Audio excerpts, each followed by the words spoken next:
con el auspicio de I never made it, but I know what it takes. I'm motivated by a mix of emotion. Got my statement, and I'm reading it slow so I can understand it fully.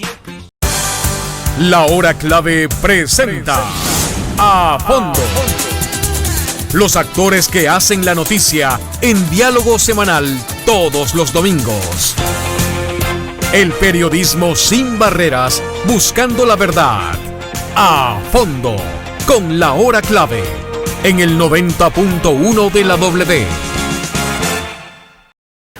Amigos oyentes y quienes nos acompañan como siempre en las redes sociales, muy buenos días. Arrancamos en una nueva jornada de A Fondo. En esta ocasión nos acompaña el doctor Carlos Orellana.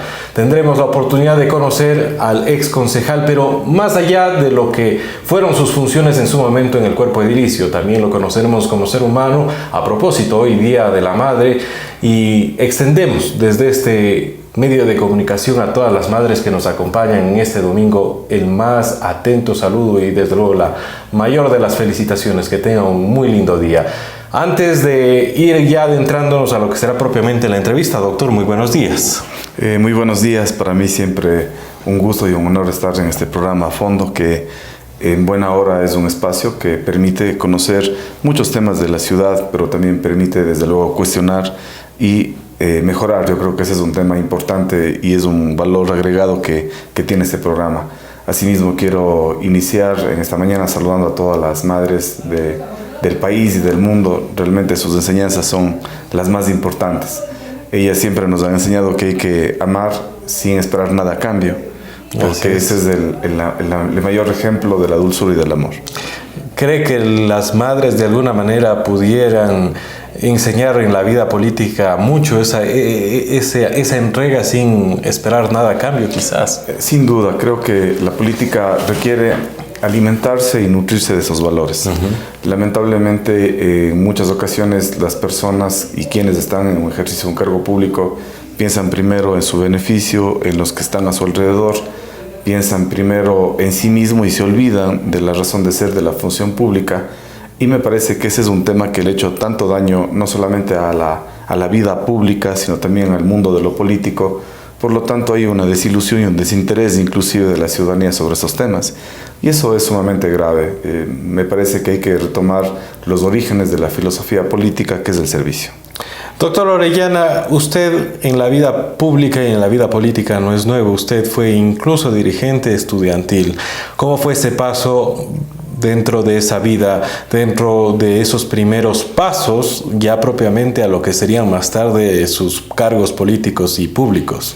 Bueno, nosotros iniciamos estudiando en el Benigno Malo. Siempre fuimos de los revoltosos benignistas en poco tiempo. ¿De los que rompían los vidrios?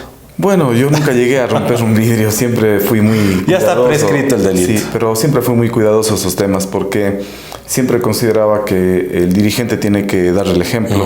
Y la protesta no necesariamente significaba dañar los bienes de la ciudad, los bienes públicos o los bienes privados. Luego ya ingresamos a la Universidad de Cuenca. En poco tiempo logré tener amigos que han marcado mi vida, como Trotsky Serrano, que es uno de mis mejores amigos, con quien inmediatamente me vinculé a la Juventud Socialista Revolucionaria del Ecuador. Le conocí a Edwin Zacoto y luego ya estuve de dirigente universitario, 3 años al frente de la Asociación Escuela de Derecho, 1 año en el Consejo Universitario, y sin duda ese tiempo sí fue un tiempo de lucha muy efervescente, muy fuerte, porque teníamos gobiernos que no duraban mucho. Estamos hablando de la época en la que Abdalá Bucaram era presidente del Ecuador, 26. y donde sin duda... ¿Salió usted en las protestas que terminaron con el derrocamiento del expresidente? Además hicimos cosas muy creativas, creo que marcamos un poco la diferencia. Recuerdo alguna vez llevamos un burro, le teníamos en la escuela de Derecho, para hacer una rueda de prensa diciendo que le habíamos secuestrado al principal asesor de Abdalá Bucaram. Realizamos una campaña que se denominaba Un Sucre por la Dignidad. Era una etapa en la que estábamos llegando a la dolarización y en el gobierno de Yamil Mawad. Y claro, cambiar dólares por monedas era una fortuna. Teníamos carretillas de monedas que servían simbólicamente para comprar la renuncia a Yamil Mawad. Teníamos campañas que sin duda eran bastante creativas porque hacíamos desfiles bufos. Un desfile bufo ya no se ve mucho, pero son aquellos desfiles donde a través de la creatividad los estudiantes representan una obra teatral, donde se hace una sátira de lo que estaba sucediendo alrededor de lo político.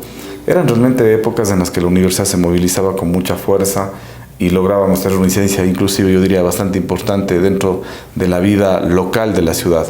Hoy miramos que la universidad ha perdido ya un protagonismo, al menos en estos ámbitos, y en muchas ocasiones pareciera que hay menos sensibilidad frente a los problemas que nos afectan. ¿Qué cree que hizo que la universidad perdiera esa voz representativa? Usted bien lo ha dicho, no solo la Universidad de Cuenca, la Universidad Central de Quito, la Universidad de Guayaquil, eran voces que prácticamente los políticos, los presidentes, el Congreso en su momento, hoy la Asamblea Nacional, tenían muchísima atención, querían saber exactamente cuál era el pronunciamiento y de qué lado estaban para el siguiente movimiento, el siguiente paso que ellos iban a dar.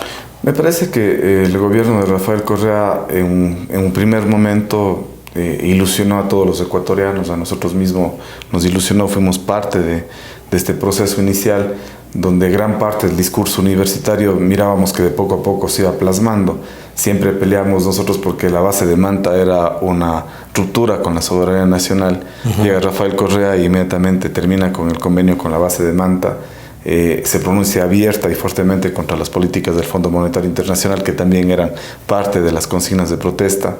Y luego de poco a poco va generando un ambiente de desmovilización, a tal punto que en 10 años no hemos vuelto a mirar movimientos o levantamientos que tengan una voz o una consigna fuerte.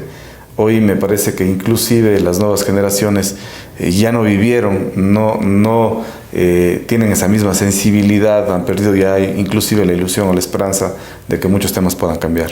Yo creo que la nueva generación que nos sigue es una generación que se está formando en la protesta, pero en la protesta a través de las redes sociales. Ya salir a las calles muy pocos.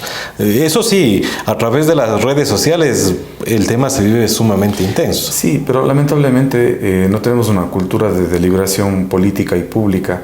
Es decir, en las redes sociales le colocan a uno epítetos, insultos, se meten con el tema del honor, de la familia, y en muchas ocasiones pocos son los que proponen. Yo he mirado, por ejemplo, en las entrevistas que se hacen a nivel local en todos los noticieros, y son pocas las expresiones propositivas y son pocas las expresiones de protesta que sean argumentadas. Es decir, ya apuntan a lo personal y no a lo público, a la solución de los problemas. Vivimos una sociedad que es extremadamente agresiva con las personas y no con los problemas. Y eso es grave porque en muchas ocasiones se podría pensar que porque hoy está una persona y el día de mañana deja de estar en el cargo público, las cosas cambian. No. Así es. Es decir, no cambian porque no se trata solamente de un tema de una persona, se trata de un tema de entender lo público como algo de responsabilidad colectiva. Y lamentablemente esa corresponsabilidad poco a poco se ha ido perdiendo. Toquemos rápidamente el tema de Abdalá Bucaram. Cuando el Ecuador se cansó de tener prácticamente un presidente de canto, de tarima, de irse a comer el agachadito, no porque en per se esté mal, sino porque uno espera mucho más de una figura pública de ese rango. Más tarde tuvimos otra figura, pero que no generó ese rechazo, Rafael Correa. Porque de alguna manera las críticas que se le hacían por otros temas, pero no por lo que en su momento colmó o derramó el vaso cuando fue Abdalá Bucaram presidente. ¿Por qué cree que pasó eso? Me parece que la figura de Rafael Correa sin duda marca un antes y un después, no solamente en Ecuador, sino en América Latina. Es imposible, por más contrario que uno pueda hacer al gobierno de Rafael Correa, reconocer que fue una figura emblemática a nivel global, y son de esas personas que en muchas ocasiones tienen en su primer momento cosas muy positivas porque no se puede desconocer, pero en un segundo momento ese afán de tener un estado presidencialista en donde la sabatina era la que prácticamente establecía la política de la semana y la agenda del país, de poco a poco fue cansando a los ciudadanos porque uno miraba secuestrado a los demás poderes del Estado y no había un contrapeso.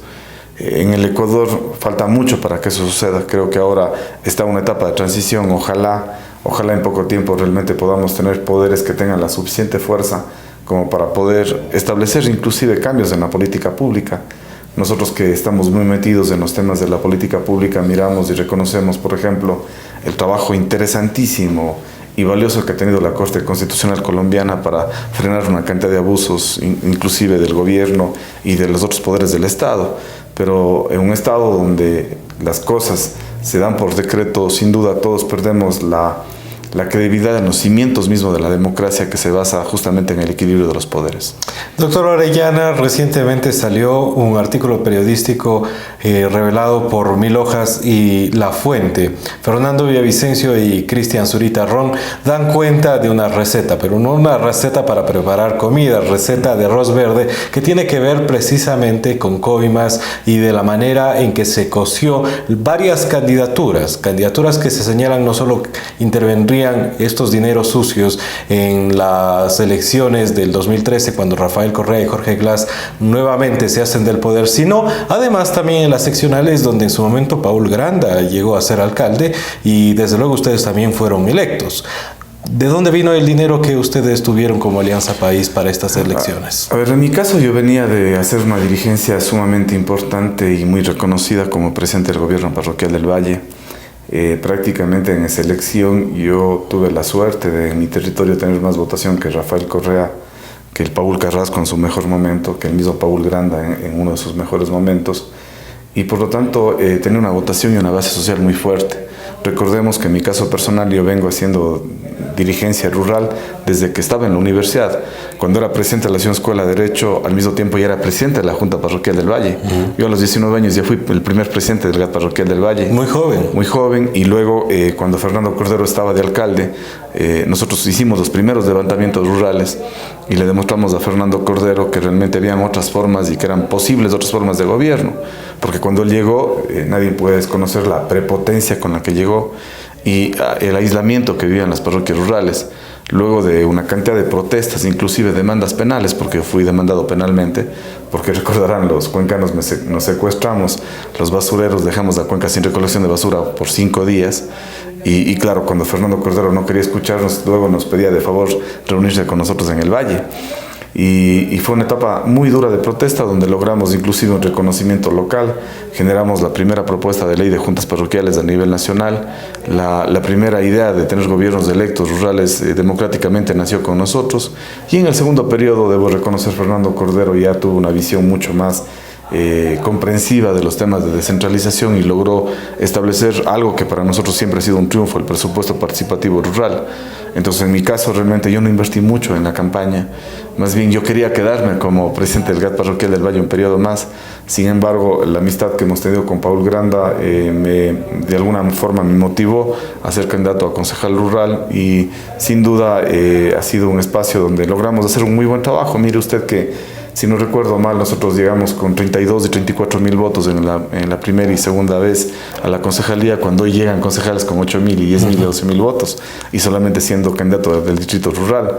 Entonces yo creo que ahí, por ejemplo, habrá que revisar este tema del arroz verde. Es un tema que no es nuevo en el país, y que hay arroces de todos los colores. Hay arroz rosado, el arroz amarillo, hay arroces intocables como los arroces que se han manejado los socialcristianos en Guayaquil y en el Guayas. Sin embargo, esa práctica no debe justificarse porque no está bien, no es lo justo, no es lo lógico.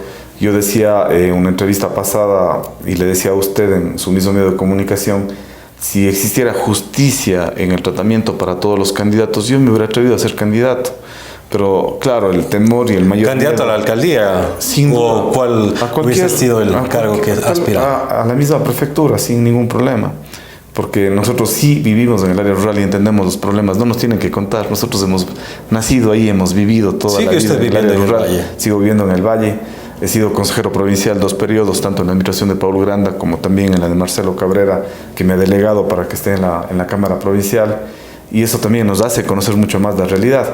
Pero mientras existan estos arroces de todos los colores, es difícil que alguien de pueblo que tenga una visión honesta de la política pueda llegar a un cargo sin tener compromisos en la cola. Porque alguien que financia no siempre lo está haciendo porque cree en el político, está haciendo porque está haciendo una inversión y cree que el día de mañana ese recurso dado en campaña tiene que ser revertido a través de contratos, a través de cargos públicos, algún favorcito, de puestos y de favores. Eso tiene que cambiar, y eso no va a cambiar si no existiera un control estricto sobre las campañas. Debería darse, qué sé yo, $100,000 a todos los candidatos, pero ni un centavo más, ni un centavo más. Entonces ahí sí comenzaríamos a pensar mucho más en la propuesta, comenzaríamos a tener una igualdad de condiciones, nos obligaría a ser mucho más creativos a la hora de hacer campaña. Nosotros miramos dos gigantes haciendo campaña en el Azuay. En las elecciones pasadas. En las elecciones pasadas, que también terminó desgastando porque, a ver, cuando no hay equilibrios, las personas y los ciudadanos reaccionan, sea cuando o es mucho o es poco. Así es. En este caso había una exageración. Cuando hablamos de exageración, nos referimos al gasto criticado que hubo por Marcelo Cabrera y Paul Carrasco, a la quizás no voy a decir malversación porque suena ya un término delictivo, pero también entendemos que utilizaron recursos públicos en estas campañas, que no necesariamente es dinero, es un carro, es un servidor público, es algún equipo de una de las administraciones. ¿Cree que eso finalmente colmó y derramó el vaso? Porque eran dos gigantes que todo el mundo decía, cualquiera de los dos gana, ¿no? Este arroz rojo y este arroz azul son también los que a la larga terminaron desgastando la credibilidad y también cometieron un error que de alguna forma me parece bien que los ciudadanos en Cuenca, que somos inteligentes, podamos rechazar una campaña sucia de desprestigio mutuo y de desprestigio a todo lo que era lo público. Y eso es lo peor que puede pasar en la vida democrática de un país. El político es el peor enemigo del político. Si un político le pinta al otro como lo peor que existe, y los ciudadanos escuchan eso como mensaje principal, entonces ¿para qué yo me meto en la política? Así es. Si la política es algo sucio, corrupto, dañado, donde solo hay un beneficio personal, donde alguien se enriquece y los demás se empobrecen, donde el que gana las elecciones gana él, pero pierde siempre el pueblo. Entonces, claro, entonces, ¿para qué me meto? O sea, entonces ya que sean los mismos de siempre, entonces es un tema complejo. Ya que hemos entrado en el capítulo de las elecciones de marzo del 2019, aprovechando porque usted fue concejal, usted puede tener una visión quizás más macro de la que la mayoría de ciudadanos puede tener, y no por ignorancia, simplemente es muy difícil conocer cómo las cosas suceden dentro de la administración pública, dentro de la política mismo.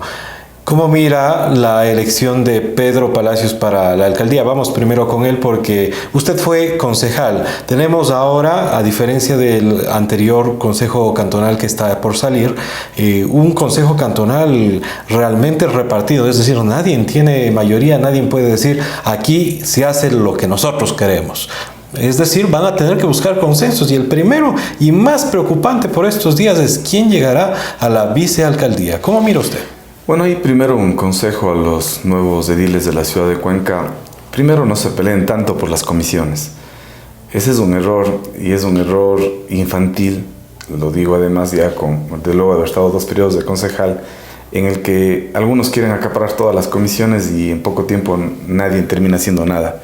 Las comisiones se convierten en un acto figurativo y que desaparece la ilusión porque no hay un aporte serio en la política pública. Eso es absolutamente admirable si es que uno compara las comisiones y las reuniones que han hecho en el año. Muchas se reunían una vez al año.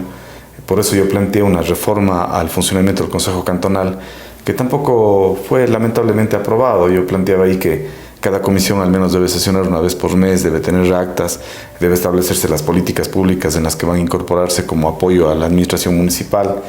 Los delegados del Consejo Cantonal a las empresas públicas deben informarnos a nosotros qué es lo que pasa. Nunca nos informaron, ningún delegado. Yo por eso en esta ocasión que ganó Marcelo Cabrera, al día que iban a elegir las comisiones y los delegados, ni siquiera me fui. Ya dije, ya que me pongan en lo que quieren. Y finalmente hemos aportado como el que más en los espacios en los que nos han dado la oportunidad de trabajar. Luego el tema del vicealcalde. Ese es un tema que en el caso puntual a mí me queda un sinsabor, porque se entiende que más allá de la diversidad ideológica, política, el vicealcalde lo elige el Consejo Cantonal y por lo tanto debería convertirse en ese vínculo necesario entre el Consejo Cantonal y la administración. Nosotros, en el caso puntual, con la vicealcaldesa jamás vivimos eso. Hubo una ruptura total desde que fue electa vicealcaldesa hasta el final, en el que quedó encargada de alcalde, donde por fin, por primera vez, nos invitaba a reuniones para coordinar algunos temas de agenda legislativa. ¿Pero cree que tiene que ver con Marcelo Cabrera o con Ruth Caldas? ¿De quién era la responsabilidad de esa desconexión? Yo creo que de quien en su momento hace en calidad de vicealcalde, que debería preocuparse inclusive en generar acuerdos, consensos, para que las sesiones a veces no sean demasiadamente largas, reiterativas en muchos temas, y deberían ser mucho más ejecutivas. Me parece que en muchas ocasiones ha habido una búsqueda de un protagonismo personal, y alguien cree que llega a ser vicealcalde y se cree automáticamente que es más que los demás concejales, lo cual es falso.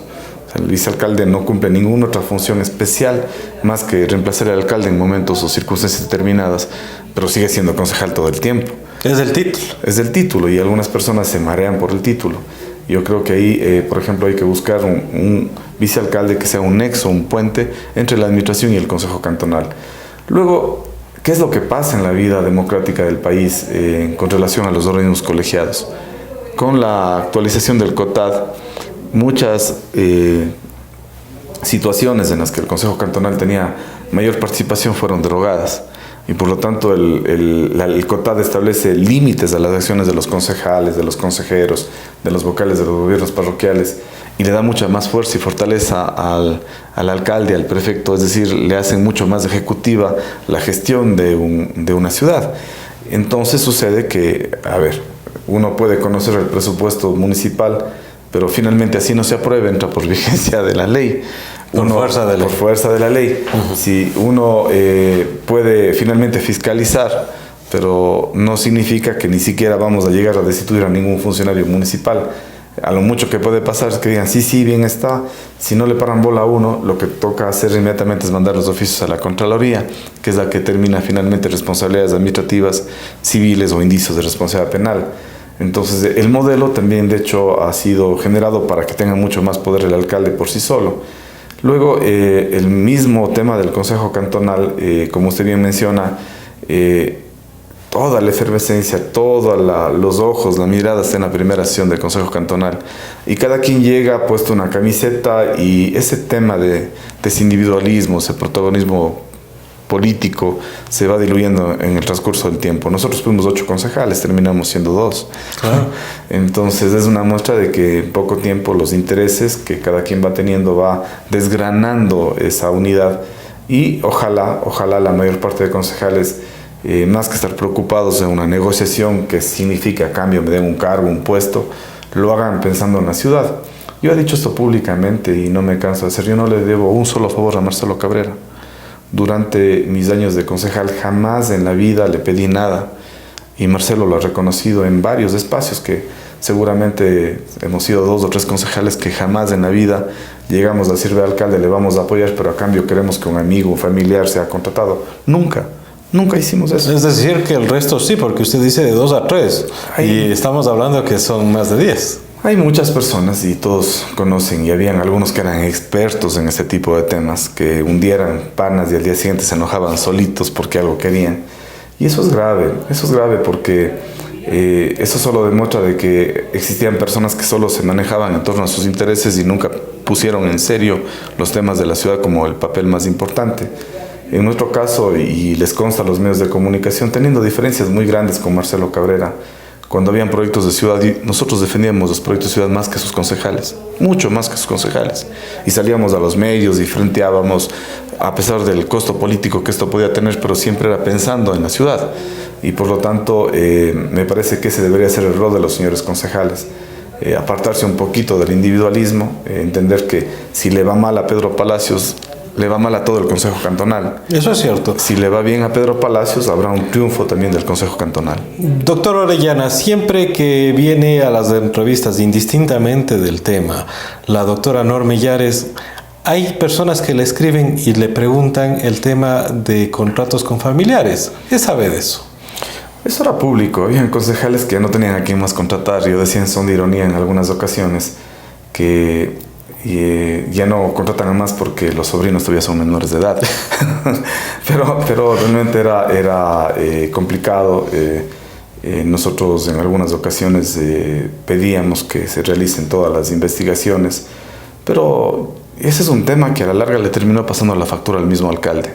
Esa forma de tener acuerdos que son esos acuerdos muy coyunturales, muy negociados, le terminaban dañando. Con nosotros el alcalde se reunía en varias ocasiones y lo primero que decíamos al alcalde, a ver, este problema tiene varias posibles soluciones. Nos poníamos a dibujar las posibles soluciones, decíamos, mire, este creo que debe ser el camino, piensa en la ciudad. Inclusive en todos los conflictos más fuertes que tuvimos nosotros con el tema del tranvía, nosotros no le atacamos teniendo suficientes argumentos como para hacerlo permanentemente a Marcelo Cabrera, pensando justamente en el que siempre terminaba pagando la consecuencia de esa confrontación en el proyecto tranvía. Es decir, terminaba generando un divorcio cada vez mayor entre la ciudadanía y el proyecto tranvía. Y por lo tanto siempre tratábamos de buscar más bien con él alternativas y soluciones a los problemas. Recuerdo que una de esas soluciones se dio un día, domingo, que le invitamos a tomar un café al alcalde. Le decíamos, ve alcalde... ¿Y él accedía fácilmente a ese tipo de reuniones? Sí, no debo jamás de dejar de reconocer que es una persona de un buen carisma. El problema es de que se llegaban a acuerdos y no se cumplían. El inconveniente era de que nos decía, sí, tienen toda la razón, me parece que por ahí debemos andar, pero no sé si era él o era su equipo que en muchas ocasiones no le permitía avanzar. Por ejemplo, cuando le decíamos, vea, alcalde, el tranvía no está avanzando. Usted tiene que necesariamente tomar las riendas del tranvía y tiene que pedirle al gerente que se retire y asuma usted. Salga a las calles, comience a frentear el tema. Comience usted personalmente a estar en la Gran Colombia, hable con los vecinos, aduéñese de este proyecto. Ya tanto tiempo usted le ha dejado como el hijo abandonado que no le ha tomado además que es ingeniero civil y claro, obviamente él puede saber mucho del tema técnico. Y luego comenzó a salir, comenzó a frentear los temas, comenzó inclusive a cambiar de discurso. Porque, a ver, todo alcalde que llega siempre va al menos a mantenerse... yo entiendo que 3 meses echando la culpa al pasado porque no ha habido esto, porque no ha habido el otro, no ha habido aquello, pero a ver, nadie elige un alcalde para que sea un quejambroso durante todo un periodo. Alguien elige un alcalde para que justamente esos problemas que él evidenció los transforme en soluciones para los ciudadanos. Y ahí, por ejemplo, le decíamos al alcalde, ¿hasta cuándo? El discurso de que yo no tengo la culpa, los contratos estaban firmados, a mí me entregaron una ciudad destrozada, lo cual era mentira, porque cuando el alcalde llegó habían apenas pocos frentes que estaban abiertos, no era como el plan le está planteando que toda la ciudad estaba destrozada. Acordémonos, por ejemplo, que en el centro histórico ni siquiera se atrevió a tocar, porque en el centro histórico él primero cambió los diseños cuando era plataforma, no era plataforma única, antes habíamos el espacio para la vereda, para los peatones y el vehículo, él cambió a plataforma única, y ahí, por ejemplo, se demoró demasiado tiempo en hacer esos cambios. Entonces, yo no concibo, por ejemplo, cuando le escucho y dice que él prácticamente ha sido el salvador del proyecto tranvía. Un salvador lo hace un proyecto en el tiempo que estaba planificado y lo ejecutaba de manera correcta. Demoramos 5 años en el proyecto y no está terminado el proyecto. No porque estaba a este rato recorriendo el tranvía ya los problemas se han solucionado. No tenemos seguro, no hay tarifa establecida, aún faltan muchos temas como la contratación para el mantenimiento del tranvía. No puede decirse que está. Además, eso sería para mí una de las cosas más. Y le escuchaba en un medio de comunicación así de tan manera, así yo diría hasta desleal con uno mismo, decir de que cuando él llegó no había ni siquiera sistema integrado de transporte. Eso es falso. El sistema integrado de transporte en Cuenca se comienza a trabajar cuando era Fernando Cordero alcalde. Marcelo Cabrera continúa en su primer periodo. Cuando se va a iniciar el proyecto del tranvía, lo primero que se hace para hacer el proyecto tranvía es estudiar todos los estudios necesarios para que el sistema de transporte se integre. Siempre Paul Granda manifestó públicamente de que el tranvía va a ser la columna vertebral de la movilidad de Cuenca, pero que el tranvía per se, por sí solo, no cambia la movilidad. Para que cambie la movilidad y para que los ciudadanos cuencanos miren la mejora de la movilidad, siempre fue fundamental el sistema integrado de transporte. Por eso nosotros recuerdo hasta ahora la imagen del SIT, que es Sistema Integrado de Transporte, donde se habla del peatón, donde se habla del tranvía, donde se habla del bus, del vehículo particular y de las nuevas formas de donde las personas caminan y disfrutan la ciudad. Y por eso mismo, en ese concepto, por ejemplo, Paul Granda lo primero que hizo es comenzar a construir las primeras ciclovías, comenzó a trabajar en un tema de veredas que desde ahí no se han tocado, porque siempre se pensó en el peatón. Claro. Comenzamos a hablar de los parqueaderos de bordo, del Parque La Madre. Y no queda nada. Y ya no queda, este rato no se ha avanzado en nada. Y por lo tanto decir que no había un sistema integrado y que él, con el estudio de Cañabate, ha logrado hacer eso es mentirle. Los cuencanos tenemos memoria histórica y creo que no vamos a caer en ese tipo de engaños. Y por lo tanto, más bien, ahí queda una deuda pendiente que es el sistema integrado de transporte. Un sistema integrado de transporte que yo le veo más complicado que antes. Porque hoy los transportistas les he mirado casi a un divorcio con la propuesta del tranvía. Puede suceder que en el tema de la movilidad este rato los transportistas tienen que defender a la larga, están haciendo una inversión muy importante, se comprometieron en renovar toda la flota vehicular, están cumpliendo. Hay una ordenanza y un acta de compromiso, ¿no?, con los concejales, con Cuenca. Así es. Y es un acta que lamentablemente todavía no la están ejecutando de manera correcta. Mire usted que se comprometieron a tener 2 transportistas, a darles el seguro, a darles uniforme. Yo no he mirado todavía ese tipo de temas. Que están conversando con el Ministerio de Trabajo, han dicho. Sí, pero ya se están demorando mucho y están ellos solamente apalancándose en lo que les conviene y no en los compromisos que tienen con la ciudad. Un acta de compromiso tiene derechos y tiene obligaciones. Tienen que cumplir las obligaciones que se plantearon con Cuenca. Luego, si no funciona el sistema integrado del tranvía, se vuelve insostenible. Perdón, el sistema integrado del tranvía es insostenible.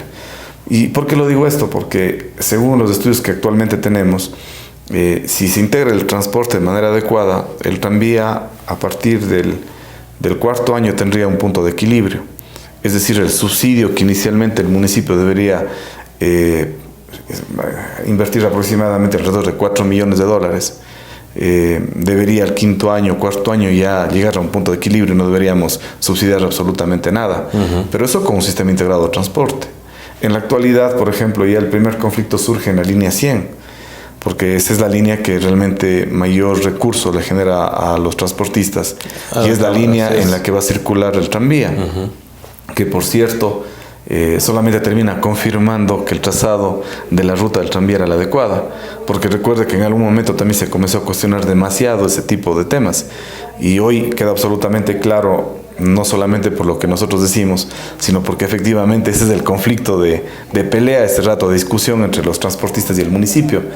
Ahí es obvio entender que si salimos desde el sur de la ciudad, pasamos por la Feria Libre, llegamos al centro histórico donde se hace toda la vida administrativa de la ciudad, está el mercado 10 de agosto, el mercado 9 de octubre, pasamos por el terminal terrestre, llegamos al parque industrial, sin duda era el recorrido que mayor acogida iba a tener todo el tiempo.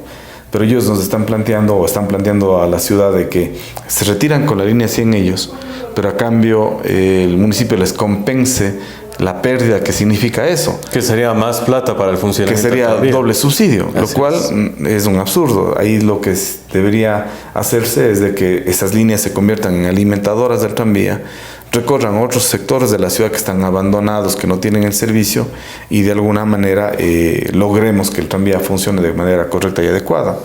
Luego también la otra preocupación que sin duda es el tema del pasaje. Se ha hablado de una tarifa técnica que no vamos a poder cobrarla a los inicios porque es muy alta, pero se ha hablado de una tarifa de consenso que podría ser los 35 centavos. Pero con los 35 centavos no se subsidia la operación del tranvía. Entonces hay que hablar de subsidios.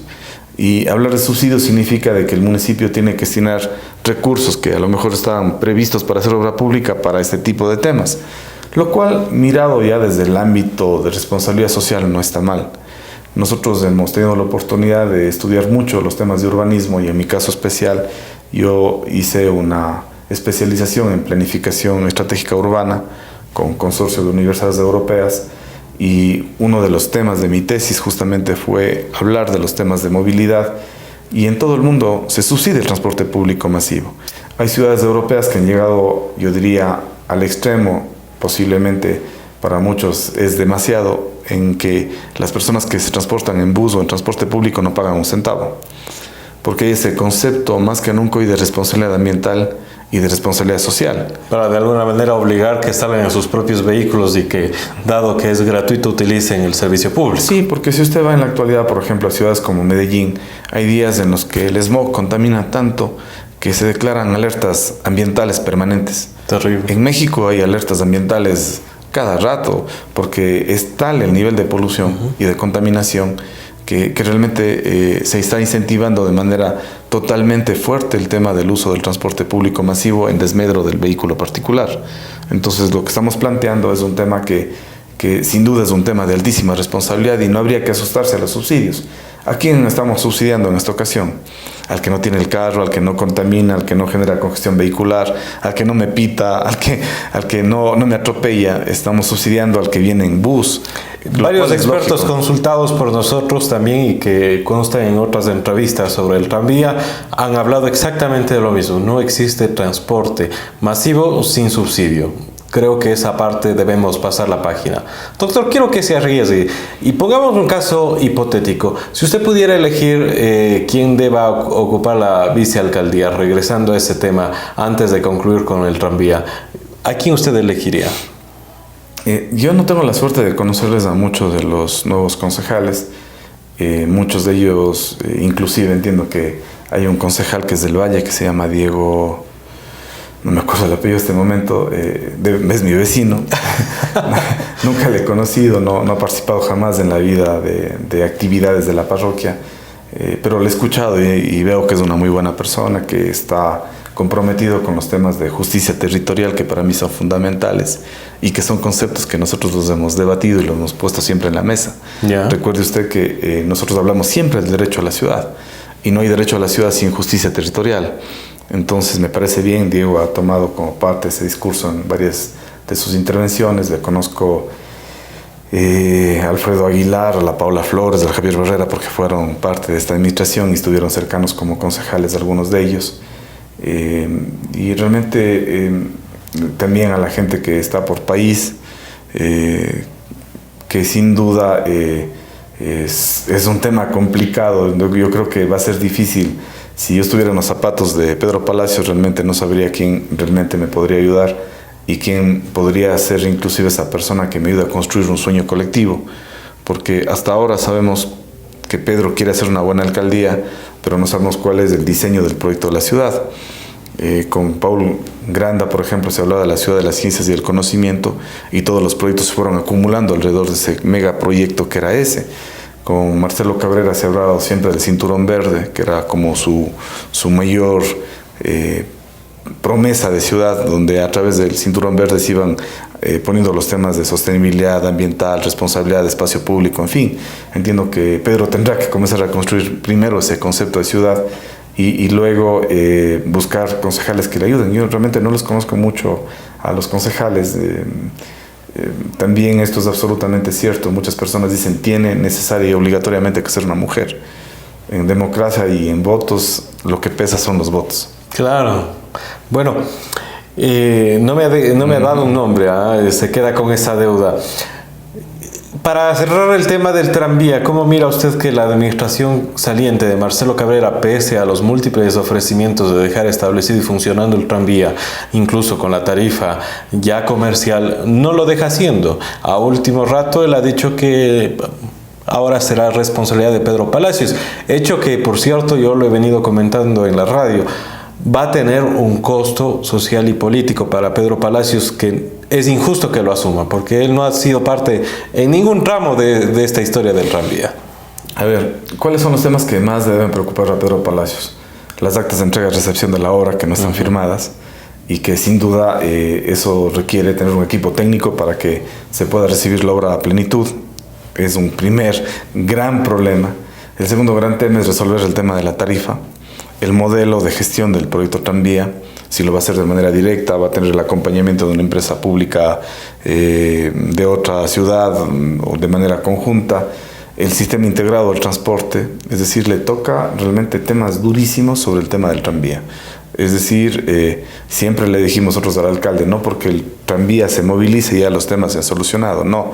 Llega la parte social, que es la más conflictiva, llega a establecer una cultura tranviaria. Pero ahí le invito a Pedro, en buena hora es un gran amigo y le considero mucho y hemos tenido varias oportunidades de encontrarnos por nuestra vida profesional en varios espacios y hemos conversado mucho de temas de ciudad y hay que tener mucha madurez. A mí me tocó una experiencia simpática estar con el alcalde de Medellín, con Federico Gutiérrez, en un evento internacional donde los dos dábamos una conferencia y el Federico decía, miren, el tranvía de Medellín se logró construir luego de 4 administraciones. Yo apenas estoy 15 días en la alcaldía, decía él, esto era hace años atrás cuando él recién asumía la alcaldía, pero sería injusto que yo inaugure el tranvía. Yo voy a invitarle a todos los alcaldes que en su momento pusieron cada uno su espacio, su talento, su fuerza y enfrentaron los problemas para que conjuntamente conmigo inauguren el tranvía. Es una idea bastante llamativa. Porque eso demostraba en el Federico esa madurez que existía. Y recuerdo que mientras Federico estaba con nosotros dando esa conferencia en San Sebastián, en España, a su vez el alcalde Gaviria, que era el alcalde anterior de Medellín, estaba recibiendo el premio a Ciudad de Innovación en China. Y él decía, yo hubiera sido ilógico que vaya a recibir ese premio cuando yo no logré proyectar los proyectos que él en su momento los realizó. O sea, un acto de madurez bastante grande, de cariño a la ciudad, que todavía nosotros no miramos en los políticos nuestros porque no hay ese desprendimiento. Acá cada quien cree que inaugura la ciudad cuando llega y creen que el pasado ha sido negativo. Y claro, también abusan en muchas ocasiones de vanidad cuando también dicen que dejan al Pedro Palacios 100 proyectos listos para ejecutar y que prácticamente ya él solo tiene que subirse al barco y manejarlo de manera adecuada, lo cual también no está bien, porque pecar de vanidad también es grave. Pero entonces, con la finalidad de ir poniendo algunos puntos a esta historia, ¿debe o no Marcelo Cabrera, bueno, ya no lo va a hacer, pero debería o no dejar fijado ya el tema de la tarifa del tranvía, uno de los temas más álgidos? No van a avanzar. Lo ha dicho él que ya no lo van a hacer. ¿Pero debería? Debería haber sido. Nosotros estuvimos dispuestos a apoyarle. Inclusive cuando planteó este tema, yo exigí que se hagan unos talleres con los concejales. Se hicieron 3 talleres. En el primero no nos dieron nada de información. En el segundo llegó la información a medias. Y en el tercero no llegó ningún concejal. Somos 3 concejales. Entonces también, claro, era un momento de transición donde muchos concejales estaban de campaña en la reelección y por lo tanto no se pudo avanzar como uno deseaba en ese proceso. El alcalde puede quejarse de cualquier cosa, menos de que el Consejo Cantonal no le haya apoyado. Nosotros estuvimos ahí para jugarnos en temas que eran complejos, difíciles, que en muchas ocasiones tenían un costo político, pero siempre pensamos... Cite uno. Uno, por ejemplo, el igualar las tarifas del agua. No fue el más agradable. Para nada. Para nada. El tema del transporte público, el tema del taxímetro. Por citar algunos de los ejemplos en los que nosotros... Es bueno para hacer un ejercicio de memoria también para que los ciudadanos podamos tener más claro el rol que se ha venido jugando. Sí, no fue un tema sencillo. Y ahí, por ejemplo, reitero la invitación para que se entregue toda la información, que pensemos en la ciudad a largo plazo. Creo que Pedro ha dicho con claridad que una de las principales actividades que él quiere hacer es planificar la ciudad con una visión a 20, a 30 años. Y eso involucra no solamente a los políticos, involucra en especial a la ciudadanía, involucra a las cámaras, a las universidades, a los diversos actores, porque cada plan que se hace, y esto también es un tema que debería romperse, se hace un plan para la administración y para los 4 años, cuando debería haber un plan de ciudad donde estén hitos gigantes como un aeropuerto, hitos gigantes como esta ciudad-región que pueda ser mirada ya no como Cuenca sin ser entendida desde la región. O sea, Cuenca es el polo de desarrollo de la región sur. Es una ciudad saludable. Todos los equipamientos más grandes de salud están aquí. Es una ciudad universitaria.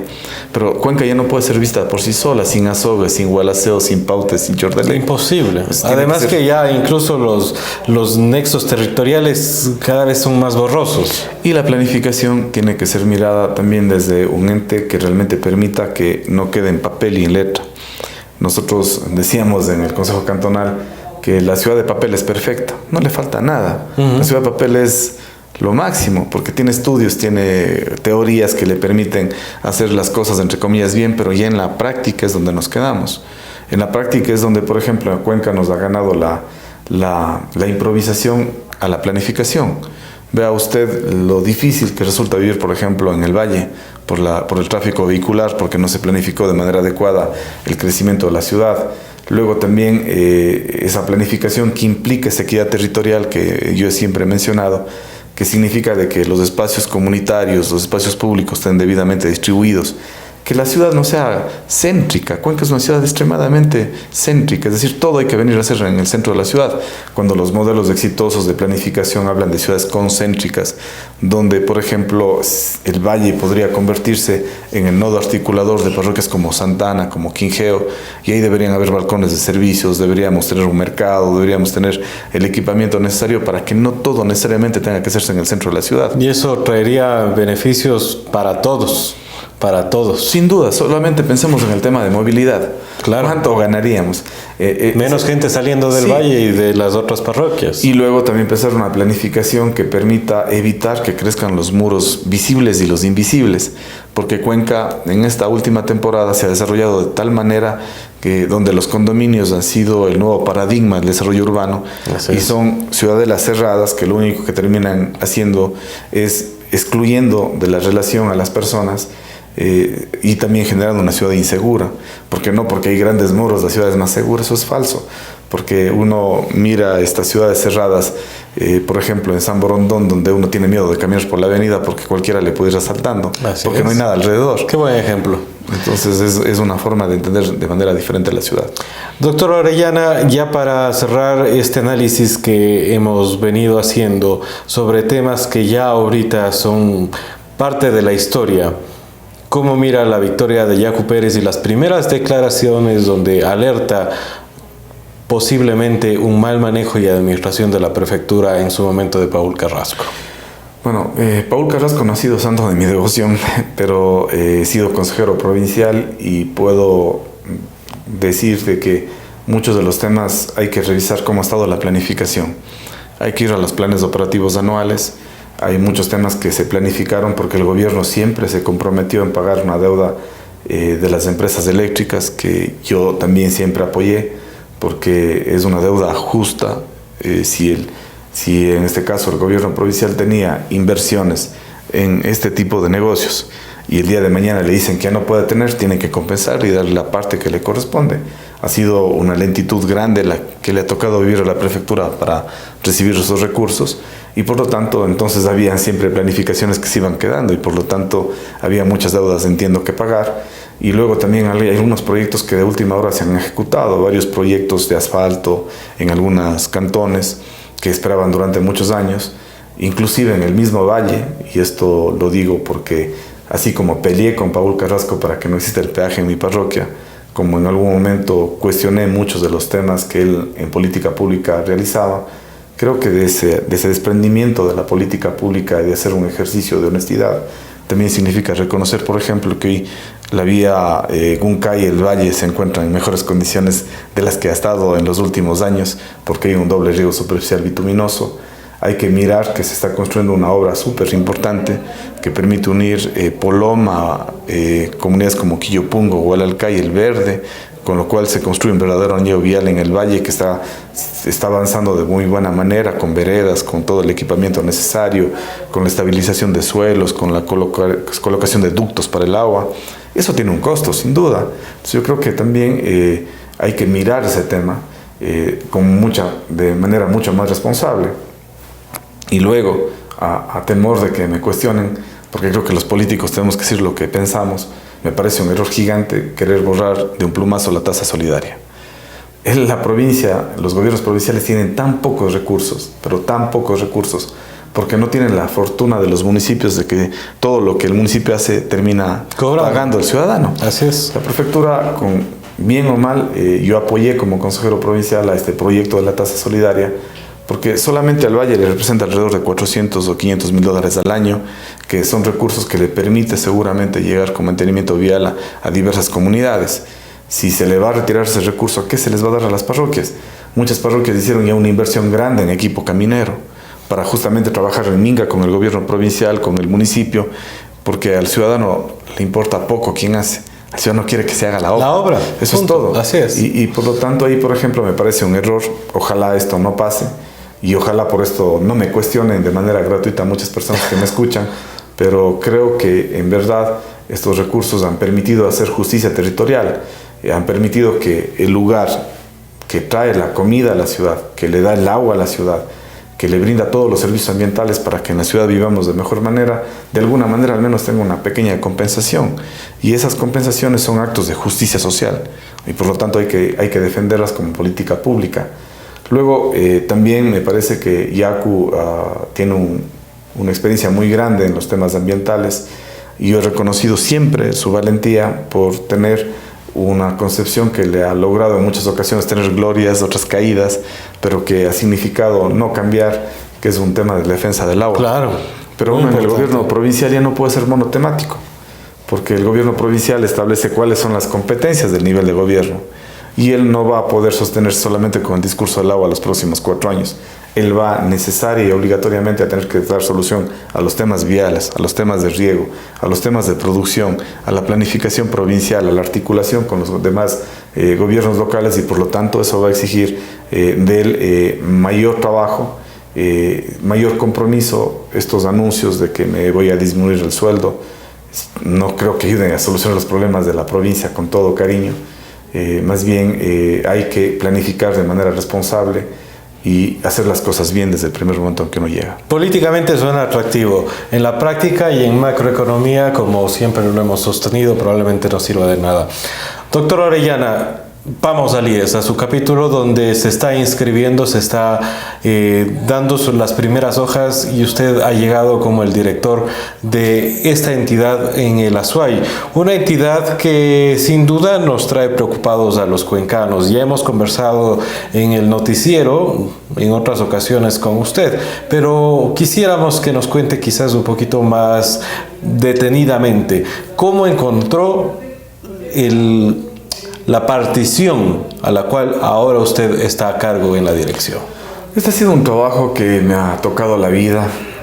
Creo que nunca he sido... ¿Se lo debe a Paul Granda, perdón, antes que...? Sí, Paul ha sido mi amigo y he sido además una de las personas que he defendido a Paul, no solamente por la amistad, sino porque él sin duda ha sido uno de los alcaldes buenos que ha tenido Cuenca. Pero también fuertemente criticado por muy el tema del fuertemente tranvía. criticado, pero sobre todo por personas interesadas en dañar su imagen y tratar de lavar las manos de los errores propios que han cometido en su administración. El mismo caso del alcalde Cabrera. Siempre ha hablado él de la deuda, pero no ha dicho nunca, por ejemplo, que el recurso más fuerte e importante en donación de recursos que Cuenca ha recibido, posiblemente más que en cualquier otra parte de la historia de Cuenca, es la donación para el proyecto Tranvía. El 70%, casi el 80% de los recursos para esta obra fueron financiados por el gobierno nacional. Pero se ha criticado el manejo de contratos, por ejemplo, y la manera acelerada y quizás suspicaz que se dieron con las contrataciones de las empresas. Ese tema fue auditado por 2 ocasiones en la Contraloría y es un tema que sin duda nosotros pedimos que se revise.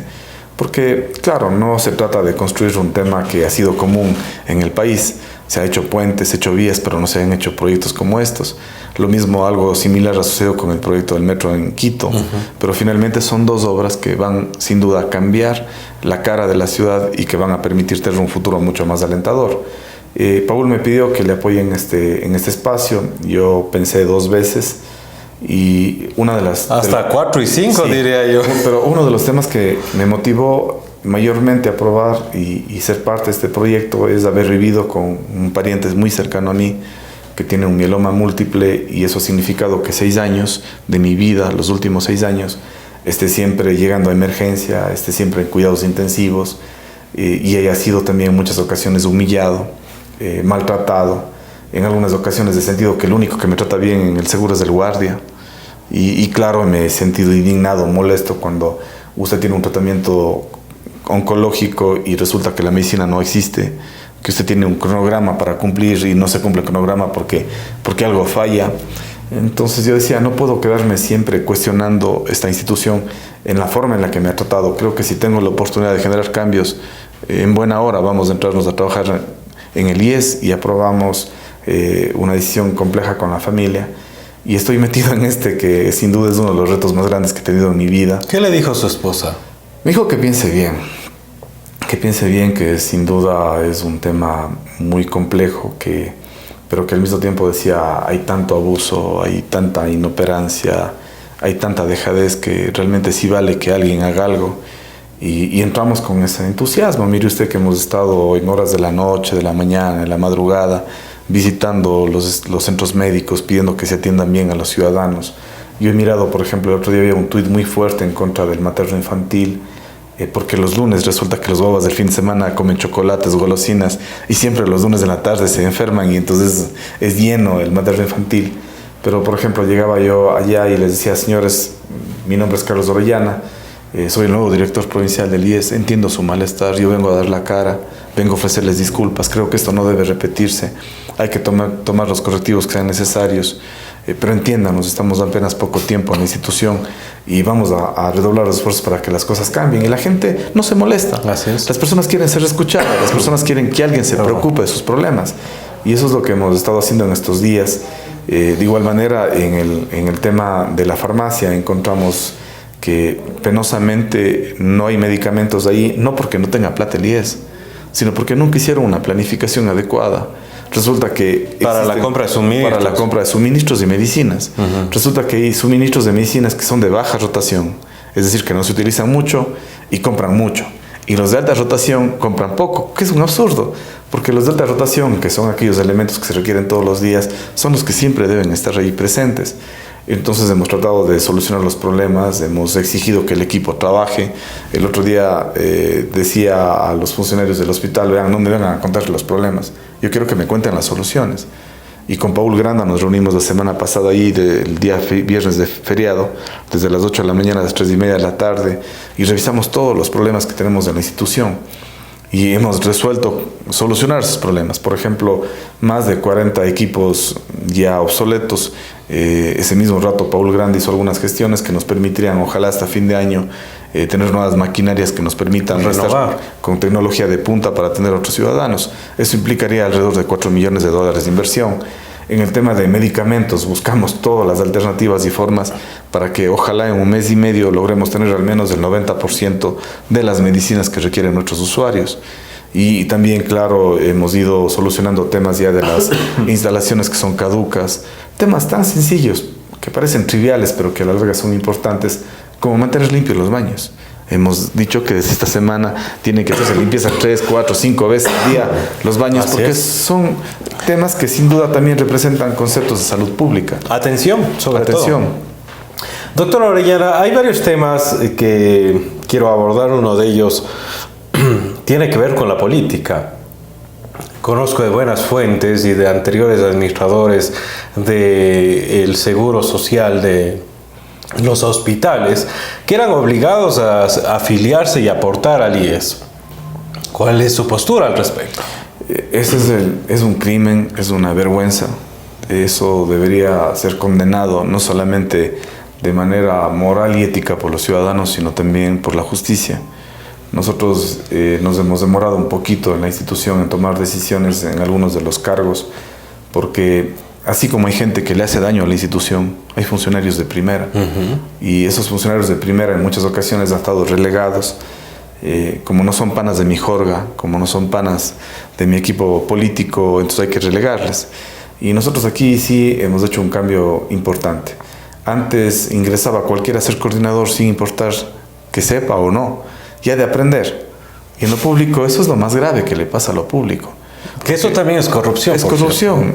Yo, por ejemplo, en las coordinaciones que tengo en el IES, he realizado apenas un cambio. He conversado con los coordinadores, miro que hay gente fabulosa que hace bien las cosas. ¿Cómo voy a cortarle el entusiasmo que tienen y las ganas que tienen de trabajar por la institución? Que sigan ellos. Porque lo irresponsable sería poner a alguien porque es mi amigo y ya, no pasa nada. No, el que termina complicado a la larga soy yo. Cuando venga a Contraloría un informe y me aculpe o me ponga una responsabilidad por no haber hecho unas cosas de manera adecuada, voy a terminar pagando yo mismo. Así es. Entonces, más bien ahí hemos buscado el mejor equipo. Es un equipo complicado en el hospital. Hay personas que tenían tantos privilegios que cuando llega alguien a tocar sus privilegios se sienten molestos. Estoy convencido que si el día de mañana tuvieran que retirarse Paul Granda, Carlos Orellana, José Delgado o Patricia Cordero, los más felices serían los de adentro de la institución. Pero seguramente eso no cambia la realidad del 10. Y nosotros hemos dicho que estamos dispuestos a tocarles a aquellas personas que se sentían con privilegios, que eran los intocables, y que lamentablemente mantienen a la institución en el estado en el que se encuentra. No es un tema fácil y de igual manera estamos peleando con las clínicas privadas porque son prestadores externos. Así es, sí. Porque algunas de ellas creen que porque tienen algunas estrellas ya son intocables. No, con nosotros se van a estrellar si no tratan bien a nuestros afiliados. ¿Has recibido amenazas hasta aquí, dado los cambios que está realizando, dado este tipo de declaraciones y posturas donde usted dice estar dispuesto a irse y tocar los privilegios de los intocables, por ponerlo de esa manera un poquito dramática? Sabe que, a ver, ellos se asustan en la medida de que saben que cada vez vamos teniendo más apoyo ciudadano. Claro.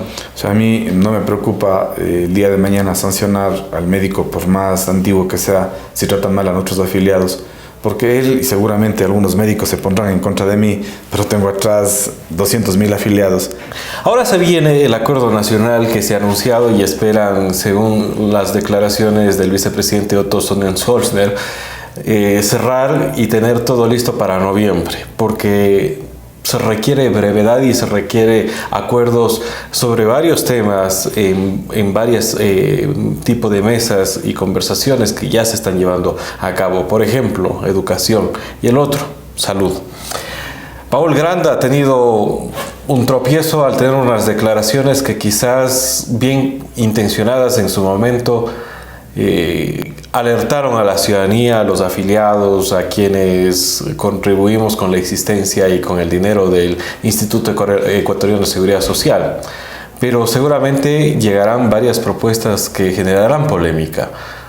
¿Qué esperan y cuáles son las medidas urgentes que se han conversado con Paul Granda y que usted lo tiene claro es requerimiento indispensable que se tome? A ver, el IES es una institución que no ha sido muy tocada para determinados temas personales, políticos y ambiciones inclusive desmedidas de algunas personas que han pasado por la institución, pero muy poco tocado en su estructura. Es decir, tiene una estructura demasiadamente centralista, es casi como un dragón de 1000 cabezas y por lo tanto se requiere, por ejemplo, de hacer cambios que permitan una modernización en cuanto a sus procesos y formas de atender a los ciudadanos. Inclusive los sistemas informáticos siguen siendo muy caducos y no están actualizados. Luego el tema de tener una claridad de la deuda que tiene el gobierno nacional con el IES es un tema fundamental. Si no se aclara ese tema, cualquier diálogo fracasa. Es mi punto de vista. Sí. Si no le decimos con claridad cuánta es la deuda, cómo están los estudios actuariales, además de estudios que deben ser abiertos sin ser manejados como un secreto de Estado. Paul Granda se comprometió a entregar a las universidades de Cuenca para que analicen estos informes actuariales. Como que no favorecen todavía esos temas del diálogo. Creo que hay que comenzar sincerándonos casa adentro. Luego el otro tema que mata a toda la institucionalidad en el país es el tema de la corrupción. Mientras no se frenen los actos de corrupción, mientras sigan existiendo escándalos, porque resulta que hay medicamentos que se caducaron en las bodegas y se compraron otros sin haber revisado previamente lo que se tenía, o sea, sigue desgastando la credibilidad ciudadana. Hay que generar cambios que demuestren que efectivamente el IES tiene como vocación fundamental el servicio a la colectividad. Mejorar ese tiempo entre la llamada y la atención es un tema fundamental. Es decir, es darle un poco más de institucionalidad al IES para que los ciudadanos acudan a un diálogo con la ilusión de que las cosas pueden cambiar o mejorar. Y sobre todo, diciéndoles las cosas con absoluta transparencia. Hay circunstancias que no han sido miradas, que merecen un trato diferente. El tema, por ejemplo, de los seguros voluntarios. Llega un extranjero que ha aportado toda su vida fuera del país, se comienza a hacer un aporte voluntario, a los 2 meses está haciéndose ya un trasplante de riñón, de hígado, cito como ya algo exagerado, pero finalmente son recursos que a nosotros nos terminan afectando. Dos aportes mensuales, estaríamos hablando más o menos de $160 por una operación de $5,000, $10,000. Y hasta de $50,000 y $100,000 en muchas ocasiones. Luego también hay que mirar con absoluta claridad otros temas que no han sido, yo diría, tratados de manera adecuada, que tienen que ver con el tema de la misma jubilación. Este tema no significa incrementar los años, yo tampoco estaría de acuerdo, y esto lo he dicho reiteradamente. Mi padre es un artesano, acaba de jubilarse con 65 años de edad, pero con las justas. porque hay trabajos y trabajos y cada ser humano es diferente. Artesano es desgastante, es decir, que el trabajo ya merece también merece ese descanso. Y yo les he dicho esto a los jubilados y lo he reiterado en varias ocasiones en los espacios públicos en los que he estado, que si eso fuera así, yo renuncio mañana a mi cargo de director del IES y me pongo al día siguiente en la calle, en la protesta, para defender los temas sociales. Porque a mí también me interesa un rato jubilarme. Y yo también ya comienzo a sentir el paso de los años. Ya no soy el mismo joven de atrás. Ahora ya tengo 44 años, la vida cambia y uno tiene también la ilusión de que en algún momento pueda retirarse para poder al menos disfrutar unos pocos años junto a la familia. Así es. Que es algo absolutamente justo. Me parece que también hay que establecer con claridad el aporte que tiene que dar el gobierno a la salud. Si se amplió la cobertura de la salud en el Instituto de Seguridad Social, significa que el Ministerio de Salud Pública atiende a menos, porque ahora todos nuestros hijos se atienden en el Seguro Social, pero alguien tiene que ayudarlos para que esos recursos se den. Y en ese caso, el 40% que tiene que dar el Estado tiene que mantenerse. Ese es un tema que sin duda es fundamental, no porque exista un egoísmo, como en muchas ocasiones se han dicho, porque si no todos somos afiliados al IES, vamos a solamente a darles a ellos, porque el IES está cumpliendo funciones de salud pública que debería hacer el Estado de manera central. Entonces yo creo que hay temas que tienen que debatirse y tienen que debatirse de manera abierta. Las mismas estructuras. A mí me asusta cuando miro las estructuras de los hospitales, estructuras demasiadamente llenas de personal, llenas de direcciones, de subdirecciones, de coordinaciones, de subcoordinaciones, que realmente a uno le asusta. Y además de a uno le asusta hasta los sueldos que tienen. Realmente entiendo que así deberá ser por la responsabilidad, pero gerentes que a nivel nacional ganan $7,000, $5,000, sugerencias de $4,000, que realmente resulta a la larga ser una carga que terminamos pagando todos. El sueldo de director no es tan bueno, así que tampoco es para ilusionarse. Ganamos un poquito más de lo que ganaba cuando era concejal, pero sin duda la responsabilidad es mucho, mucho más grande y mayor. Pero esos temas, por ejemplo, que parecen risibles, hay que también revisarlos y que terminan afectando a la economía de la institución. Paul Granda nos invitó a un conversatorio del cual no hay registro, lamentablemente. Usted estuvo ahí. Yo le hice la pregunta a Paul Granda al cierre de este conversatorio y se la hago a usted en este día. ¿Cree que Paul Granda es la persona adecuada para estar al frente de esta reestructuración complicada, pero desde luego también creo yo necesaria? A ver, cuencanos y personas que nos miran en diversas partes del mundo con este tema de las redes, hemos vivido de una política del engaño y de la mentira y nos hemos acostumbrado. Tanto es así que cuando alguien dice la verdad, todo el mundo se siente como insultado y molesto. Y eso es mucho más grave aún. O sea, que alguien cuando diga la verdad sea satanizado.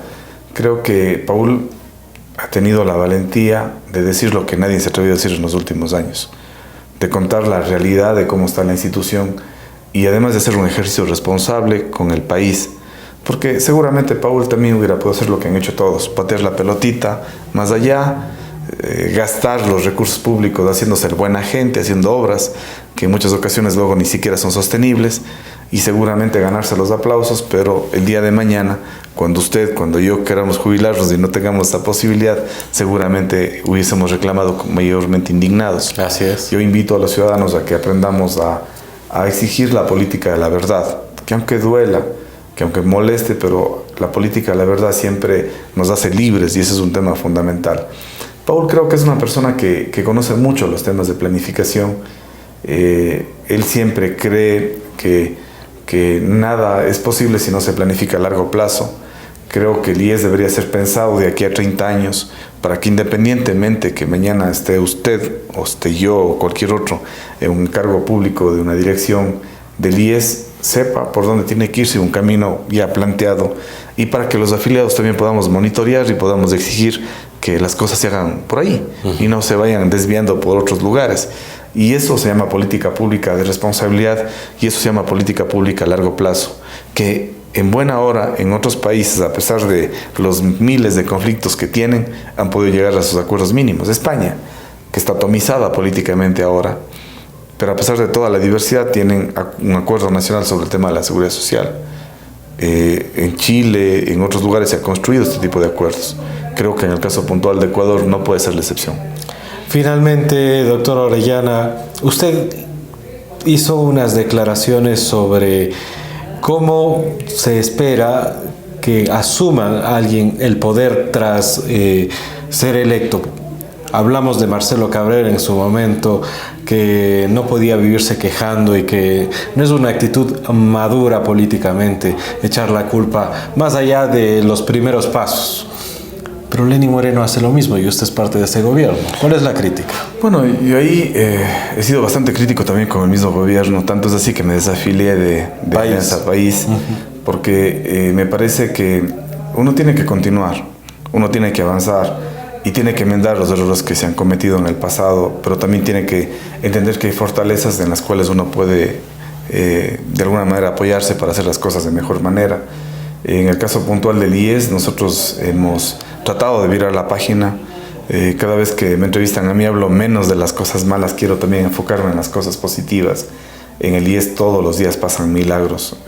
Realmente cuando uno mira a un niño nacer, cuando uno mira a un niño que nace con una complicación y le hacen la operación y le salvan la vida, es decir, hay tantas, pero tantas cosas buenas de la institución que no se han contado. Y el IES no solamente es salud, el IES también tiene otros servicios que sin duda demuestran la solidaridad de un seguro social que, a diferencia de lo privado que se vende como lo mejor, acá existe sensibilidad y existe apoyo a los que menos tienen. En estos días mismos estamos, por ejemplo, apoyando a una familia de Santa Isabel que en los próximos días se trasladarán a Argentina a hacerse un trasplante de riñón de vivo, es decir, del padre le van a sacar un riñón para trasplantar a la hija. Perdóname que haga un paréntesis y interrumpa. ¿Por qué ese tipo de cosas no se publicitan adecuadamente? Ese es un error. Porque yo creo que sería muy importante para la sociedad comprender el impacto que tiene la seguridad social, porque hay que diferenciarla mucho de un seguro privado. Sí. La seguridad social es solidaria, esa es la palabra más adecuada. Imagínense ese campesino de Santa Isabel, si no tuviera su seguro, seguramente su niña estaría condenada a morir. Y este trasplante lo estamos haciendo en el caso puntual de Cuenca, porque tenemos las acreditaciones, pero ya de una persona que ha fallecido. Se le saca el órgano y se le trasplanta a la persona que está en lista de espera para ser un donante. Lo que sucede es que el IES, lamentablemente, nadie ha dado la cara antes. Como que antes era sencillo ser director, callarse y no decir nada, que las cosas pasen. Nosotros estamos poniéndole todo el corazón. Yo les he dicho a los ciudadanos que seguramente no duraré mucho en este cargo, o tal vez sí, pero desde el primer día que llegué hasta el último día que me van a ustedes mirar que mi vocación es por los afiliados, que nuestra vocación es por los que menos tienen, por defender al Seguro Social como eso justamente del concepto más grande de la solidaridad, y luego por evitar que cualquier viento privatizador se acerque por ahí. Es decir, vamos a defender con mucha dureza estos principios sociales que han significado toda una vida de lucha y que hoy no va a cambiar porque coyunturalmente estamos a un cargo. Yo no vengo a defender un gobierno, ojo, vengo a defender a los afiliados, porque el Seguro Social tiene que ser mirado de manera tripartita, que lamentablemente no se ha mirado en los últimos años, donde está el gobierno como un actor, pero están los trabajadores como otro actor y los empresarios. Lamentablemente la voz del gobierno ha sido la que ha primado y se ha dejado de mirar las otras voces que hacen la institución del Seguro Social. Gracias, doctor Orellana, por permitirnos hablar de varios temas. Hemos tratado incluso temas personales suyos, la historia suya en la política, pero hemos obtenido varias declaraciones y reflexiones que creo yo trascenderán en el tiempo. Gracias. Muchas gracias a usted. Un abrazo a los televidentes y a los que nos escuchan. La tecnología ha cambiado tanto y siempre un honor estar acá con usted. Yo reitero, está en los genes. Tiene una abuela que ha sido espectacular y una voz valiente que nunca se quebró y que jamás tuvo miedo en decir lo que pensaba a los gobiernos más complejos y difíciles que ha tenido la democracia en este país. Y creo que que enhorabuena, usted continúe por esa misma senda. Gracias, doctor Orellana. Nos despedimos, amigos oyentes, que tengan un excelente día domingo. Recuerden que este programa por la frecuencia se reprisa el día de mañana a partir de las 21 horas. Puede usted mirarlo completo, ya sea al cierre de esta transmisión en vivo o bien a través de nuestro canal de YouTube W Radio Ecuador. Que tenga un excelente día domingo compartiendo siempre con la W. W Radio presentó A Fondo. Los actores que hacen la noticia en diálogo semanal. El periodismo sin barreras, buscando la verdad. A Fondo, en la hora clave, 90.1 de la W. Todos los domingos, con el auspicio de